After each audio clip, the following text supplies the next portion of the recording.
This is the town of Sulat in eastern Samar in the Visayas.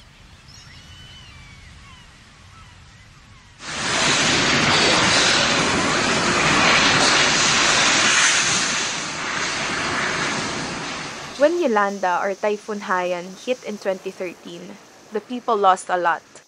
Their houses, livelihood, and their loved ones. Arman Amores is a professional diver. He becomes emotional when he talks about the typhoon. He says Haiyan was life-changing. And while most of it was tragic, some good had come out of it. Before Yolanda, no, ang tao dito medyo kumbaga sa medyo kulang sa pag-iingat.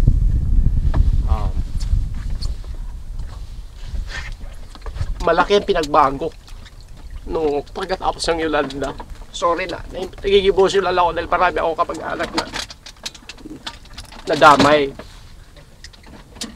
So, ngayon, nakikita ko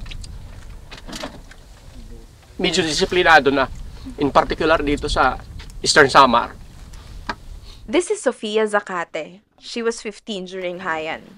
Siyempre po kasi yung trauma, no? Kasi we lost a lot of lives, kasi sobrang dami, and pangalawa naman yung resources na. Sira yung mga basic shelter namin, hirap na hirap kami, wala kaming kuryente, walang makain, walang lahat.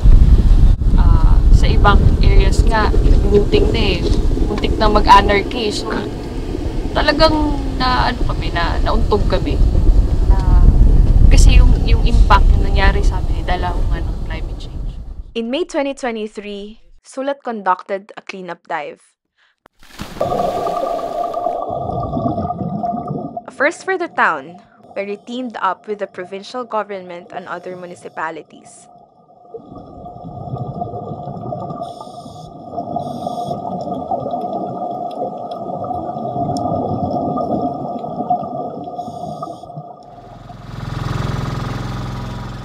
After the COVID-19 lockdowns, the town is slowly opening up to tourists.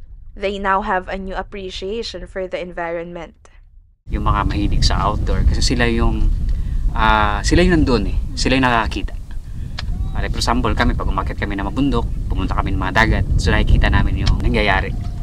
So doon pa lang nagkakaroon na kami ng concept or namomotivate kami na bakit hindi natin linisin yung kapaligiran natin. Kasi for the future, sa mga kabataan, sa mga anak ng mga anak natin. Hindi po ako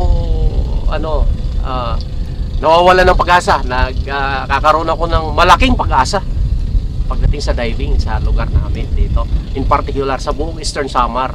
Dito ngayon, umpisahan namin through the help of lahat ng mga municipality ng LGU.